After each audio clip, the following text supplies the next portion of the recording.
नमस्ते। पता है, शेयर बाजार का नाम सुनते ही ना हम में से ज्यादातर लोगों को थोड़ा डर लगने लगता है। हमने अक्सर फिल्मों में देखा है कि कैसे एक क्रैश में लोग अपना सब कुछ खो देते हैं, और हमारे घर वाले भी हमेशा यही कहते हैं कि भाई इन सब से दूर ही रहना। लेकिन क्या हो अगर मैं आपसे कहूं कि अगर आप इसे सही से समझ लें तो ये बाजार कोई डरावना मॉन्स्टर नहीं है, बल्कि आपके लिए एक बहुत ही आसान और पावरफुल टूल बन सकता है। आज के इस आसान से एक्सप्लेनर में हम शेयर बाजार के बेसिक्स को बिल्कुल जड़ से समझेंगे। मेरा बस एक ही लक्ष्य है, आपके अंदर का वो डर पूरी तरह से खत्म करना और आपको सही जानकारी देना, वो भी बिल्कुल स्टेप बाय स्टेप। तो चलिए शुरू करते हैं। और इसकी शुरुआत ना हम एक बहुत ही माइंड ब्लोइंग स्टडी से करते हैं। सोचिए, एक तरफ हमारे हाई एजुकेशन वाले चार्टर्ड अकाउंटेंट्स यानी सीए हैं, और दूसरी तरफ 10 साल के छोटे छोटे बच्चे। इन दोनों के बीच ना अच्छे शेयर चुनने का एक कंपटीशन होता है। अब आप कहेंगे कि यार इसमें तो फाइनेंस के एक्सपर्ट्स ही जीतेंगे, है ना? लेकिन आपको जानकर हैरानी होगी कि 5 साल बाद उन छोटे बच्चों का पोर्टफोलियो सीए के पोर्टफोलियो से कहीं ज्यादा बेहतर साबित हुआ। कोई सोच भी नहीं सकता था ऐसा। ये कैसे हुआ? इसका सीक्रेट मैं आपको आगे बताऊंगी। लेकिन इससे एक बात तो पक्की हो जाती है कि शेयर मार्केट में सफल होने के लिए ना आपको कोई बहुत बड़ा फाइनेंस एक्सपर्ट होने की बिल्कुल भी जरूरत नहीं है। देखिए, किसी अच्छे बिजनेस को लंबे समय तक होल्ड करने का जो जादू है ना, वो सच में हैरान कर देने वाला होता है। जरा इस नंबर पर गौर कीजिए, 700 करोड़। अगर आज से 40 साल पहले आपके परिवार में किसी ने विप्रो नाम की कंपनी में सिर्फ 10,000 रुपए लगाए होते ना, तो आज उस एक इन्वेस्टमेंट की वैल्यू 700 करोड़ रुपए होती। और अगर सिर्फ 1,000 रुपए भी लगाए होते तो आज वो 70 करोड़ बन चुके होते। अब देखिए, मैं ये तो नहीं कह रही कि आपका हर इन्वेस्टमेंट आपको ऐसा ही रिटर्न देगा। जाहिर है, बाजार में रिस्क तो होता ही है, लेकिन ये हमें साफ तौर पे दिखाता है कि जब आप एक सही बिजनेस ढूंढ लेते हैं और उसे लंबे समय तक पकड़ कर रखते हैं, तो बाजार सच में आपके लिए क्या कुछ नहीं कर सकता। तो चलिए हमारे पहले पॉइंट की तरफ बढ़ते हैं, शेयर बाजार, इसकी शुरुआत और इसका सच। और इसके साथ ही आता है हमारा दूसरा पॉइंट, आखिर एक शेयर का असली मतलब होता क्या है। इसे ऐसे समझिए, किसी भी बिजनेस को एक बड़ी सी स्वादिष्ट पाए या फिर एक बड़े से केक की तरह मान लीजिए। शेयर खरीदने का सीधा सा मतलब बस ये है कि आप उस चलते हुए असली बिजनेस का एक छोटा सा हिस्सा खरीद रहे हैं। आप ना एक तरह से उसके को ओनर यानी हिस्सेदार बन जाते हैं। बिल्कुल वैसे ही जैसे मान लीजिए आपने अपने बेस्ट फ्रेंड की बेकरी में कुछ पैसे लगाए। अब अगर वो बेकरी ज्यादा केक बेचकर खूब सारा प्रॉफिट कमाती है तो आपको भी तो उस प्रॉफिट का हिस्सा मिलेगा ना। और अगर नुकसान होता है तो वो भी शेयर करना पड़ेगा। बड़ी बड़ी कंपनियों के साथ भी बिल्कुल यही होता है। जब आप टाटा, रिलायंस या गोदरेज के शेयर खरीदते हैं तो आप असल में उनकी आने वाली सक्सेस में अपनी हिस्सेदारी बुक कर रहे होते हैं। अब आपके दिमाग में एक सवाल जरूर आ रहा होगा कि यार ये इतनी बड़ी बड़ी कंपनियां हम जैसे आम लोगों को शेयर क्यों देती हैं। तो मान लीजिए कि किसी कंपनी के फाउंडर को एक बहुत बड़ी कार फैक्ट्री लगानी है जिसमें लगभग 20,000 करोड़ रुपए का खर्च आना है। अब इतने सारे पैसे ना तो उनके दोस्त दे सकते हैं और ना ही कोई एक बैंक इतने बड़े प्रोजेक्ट के लिए इतना सारा कैश देने को तैयार होगा। तो ऐसे में वो फाउंडर आम पब्लिक के पास आते हैं। वो आपको अपना बिजनेस प्लान समझाते हैं और अगर आपको उनके विजन पर भरोसा होता है तो आप उन्हें पैसा देते हैं और बदले में वो आपको अपनी कंपनी में ओनरशिप देते हैं। और हाँ, आपको अपनी सेफ्टी की टेंशन लेने की बिल्कुल जरूरत नहीं है। ये पूरा सिस्टम बहुत ही सुरक्षित तरीके से काम करता है। हमारे यहाँ बॉम्बे स्टॉक एक्सचेंज यानी बीएसई जैसी जगह हैं जहाँ ये सब होता है।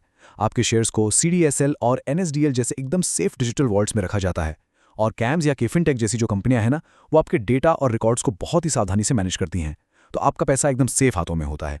चलिए आप तीसरे पॉइंट पे आते हैं, बाजार में रिस्क और रिटर्न को समझना।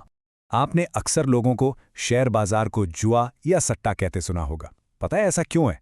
क्योंकि यही लोग जब जमीन या सोना खरीदते हैं तो उसे सालों साल सहेज कर रखते हैं। लेकिन जब बात शेयर मार्केट की आती है ना, तो उन्हें लगता है कि रातों रात उनका पैसा डबल हो जाना चाहिए।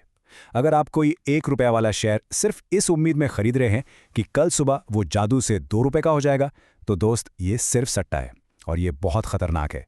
लेकिन जो असली इन्वेस्टिंग होती है ना, वो इससे बिल्कुल अलग है। उसमें आप 8 से 10 अच्छी मजबूत कंपनियों के शेयर खरीदते हैं ताकि आपका रिस्क बैलेंस हो जाए। भारत जैसी तेजी से ग्रो कर रही इकोनॉमी में अगर आप समझदारी से काम लें और कम से कम 5 साल का धैर्य रखें, तो हर साल 18 से 20% के रिटर्न की उम्मीद करना बिल्कुल रियलिस्टिक है। चलिए इसे थोड़ा प्रैक्टिकली समझते हैं। उन कंपनियों के नाम से जिन्हें आप रोजमर्रा की जिंदगी में देखते हैं। बुलेट बाइक बनाने वाली आयशर मोटर्स को ही ले लीजिए, या फिर टाइटन या एमआरएफ टायर्स। पिछले 7-8 सालों में ना इन कंपनियों के असली बिजनेस और सेल्स में बहुत जबरदस्त उछाल आया है और इसी वजह से इनके शेयरों की कीमत भी 10 से 20 गुना तक बढ़ गई। ध्यान देने वाली बात यह है कि इन कंपनियों ने उन लोगों को अमीर नहीं बनाया जो रातों रात लखपति बनने का सपना देख रहे थे। इन्होंने उन लॉन्ग टर्म इन्वेस्टर्स को रिवॉर्ड दिया जिन्होंने इन पर भरोसा किया, इनके प्रोडक्ट्स को समझा और सबसे बड़ी बात, धैर्य रखा। अब आते हैं हमारे चौथे और सबसे एक्साइटिंग पॉइंट पर, सिर्फ 1,000 रुपए से करोड़पति बनने का सफर। आपको पता है, वेल्थ क्रिएशन का जो ये पूरा गणित है ना, ये सच में किसी जादू जैसा लगता है। मान लीजिए आपने बहुत ही छोटी सी शुरुआत की। आप हर महीने सिर्फ 1,000 रुपए इन्वेस्ट कर रहे हैं, बस इतना ही। और हर साल जैसे जैसे आपकी सैलरी बढ़ती है या इंक्रीमेंट होता है, आप उस इन्वेस्टमेंट अमाउंट को सिर्फ 15% से बढ़ा देते हैं। अब अगर आपका पोर्टफोलियो आपको हर साल सिर्फ 15% का रिटर्न भी देता है, जो कि उन 18-20% से भी कम है जिसकी हमने अभी बात की थी, तो आपको अंदाजा भी नहीं होगा कि 25 सालों में आपकी ये छोटी सी आदत कंपाउंडिंग की ताकत से बढ़कर पूरे 1 करोड़ रुपए बन जाएगी। सच कह रही हूं, वेल्थ बनाने के लिए आपको पीछे से किसी बहुत बड़े पैसे की जरूरत नहीं है। आपको बस थोड़ा समय चाहिए, बहुत सारा डिसिप्लिन चाहिए और इस कंपाउंडिंग के जादू पर भरोसा चाहिए। तो चलिए अब हमारे 5वें पॉइंट की बात करते हैं, आखिर ये अकाउंट खोलें कैसे। देखिए, आज के इस डिजिटल जमाने में ना, शेयर बाजार में अकाउंट खोलना बच्चों का खेल हो गया है। अब आपको उन पुराने दिनों की तरह कागजों के पुलिंदे लेकर किसी ऑफिस के धक्के नहीं खाने पड़ते। आपको बस 3 चीजें चाहिए, आपका आधार कार्ड, आपका पैन कार्ड और एक चालू बैंक अकाउंट। सब कुछ एकदम ऑनलाइन है। आप ज़ीरोधा जैसे डिस्काउंट ब्रोकर्स का यूज कर सकते हैं, जो लॉन्ग टर्म इन्वेस्टमेंट्स पर लगभग 0 कमीशन लेते हैं। बस करीब 300 रुपए की फीस लगती है और आप अपने स्मार्टफोन से ही अपना डीमैट और ट्रेडिंग अकाउंट खोल सकते हैं। और सबसे अच्छी बात, सिर्फ 3 से 4 दिन के अंदर आप अपना पहला इन्वेस्टमेंट करने के लिए बिल्कुल तैयार हो जाते हैं। है ना एकदम आसान। अब बढ़ते हैं हमारे छठे पॉइंट की ओर, बिना कॉमर्स बैकग्राउंड के भी एक बेहतरीन इन्वेस्टर कैसे बने। बहुत से लोगों को लगता है कि अच्छे शेयर चुनने के लिए कॉमर्स की या फाइनेंस की डिग्री होनी चाहिए। जी नहीं, बिल्कुल नहीं। आपको याद है वो 10 साल के बच्चे जिनकी हमने शुरुआत में बात की थी, जिन्होंने बड़े बड़े सीएस को हरा दिया था? वो पता है कैसे जीते? क्योंकि उन्होंने अपना कॉमन सेंस यूज किया। जहां एक तरफ एक्सपर्ट्स मुश्किल बैलेंस शीट्स और उलझे हुए फॉर्मूलों में अपना सिर खपा रहे थे, वहीं बच्चों ने बस अपने आसपास की दुनिया को ऑब्जर्व किया। उन्होंने उन कंपनियों में पैसा लगाया जिनके प्रोडक्ट्स वो रोज यूज करते थे, जिन्हें वो प्यार करते थे, जैसे कि कैडबेरी, डिज्नी और बारबी। सिंपल सी बात है, कॉमन सेंस और ऐसे प्रोडक्ट्स में इन्वेस्ट करना जिन्हें लोग सच में पसंद करते हैं, ये तरीका अक्सर बड़ी बड़ी स्प्रेडशीट्स को आसानी से मात दे देता है। आपको असल दुनिया का एक और बहुत ही प्यारा सा एग्जाम्पल देती हूँ। अक्सर ये देखा गया है कि जो महिला डॉक्टर्स होती है ना, वो दुनिया की कुछ सबसे बेहतरीन इन्वेस्टर्स होती हैं। अब सोचेंगे क्यों? उनके पास तो कोई फाइनेंस की डिग्री नहीं होती। असल में वो अपनी प्रोफेशनल और पर्सनल लाइफ में इतनी ज्यादा बिजी होती हैं कि उनके पास रोज रोज मार्केट देखने का टाइम ही नहीं होता। तो वो बस कुछ अच्छी भरोसेमंद कंपनियों के शेयर खरीदती हैं और उन्हें भूल जाती हैं। क्योंकि उनके पास पैनिक करने या बार बार ट्रेडिंग करने का टाइम नहीं होता, तो वो अनजाने में ही इन्वेस्टिंग की सबसे परफेक्ट स्ट्रैटेजी फॉलो कर लेती हैं। अपने पैसों को 5 से 10 साल तक बिना छुए छोड़ देने से वो कंपाउंडिंग को अपना काम करने का पूरा मौका देती हैं। और यकीन मानिए, यही उनका सबसे बड़ा सुपर पावर है। अब अगर आपको ये सब दिलचस्प लग रहा है और आप इसे थोड़ा और गहराई से समझना चाहते हैं, तो मैंने आपके लिए कुछ बहुत ही शानदार किताबों की एक लिस्ट बनाई है। अपने पैसों को लेकर एक सही माइंडसेट बनाने के लिए ना, आप रिच डैड पुअर डैड से शुरुआत कर सकते हैं। उसके बाद पीटर लिंच की लर्न टू अर्न पढ़िएगा। बेसिक्स क्लियर करने के लिए उससे बेहतरीन कोई किताब नहीं है। और अगर आप थोड़े और एडवांस लेवल पर जाना चाहते हैं, तो इन्वेस्टोनॉमी और the education of a value investor आपकी बहुत मदद करेंगी। ये किताबें आपके इस नए सफर में एकदम परफेक्ट गाइड साबित होंगी।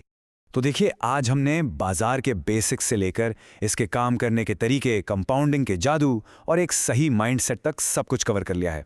फाइनेंशियल फ्रीडम ना रातों रात लगने वाली कोई लॉटरी बिल्कुल नहीं है। इसके लिए बस थोड़ा सा धैर्य, डिसिप्लिन और अपने आसपास की चीज़ों को ध्यान से देखने की आदत चाहिए।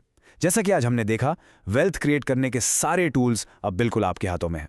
तो आज आपके इस शानदार सफर की शुरुआत पर मैं आपको एक बहुत ही दिलचस्प सवाल के साथ छुड़े जा रही हूँ। आप अपना सबसे पहला शेयर कौन सा खरीदने वाले हैं? इस एक्सप्लेनर में मेरे साथ जुड़ने के लिए आपका बहुत बहुत शुक्रिया।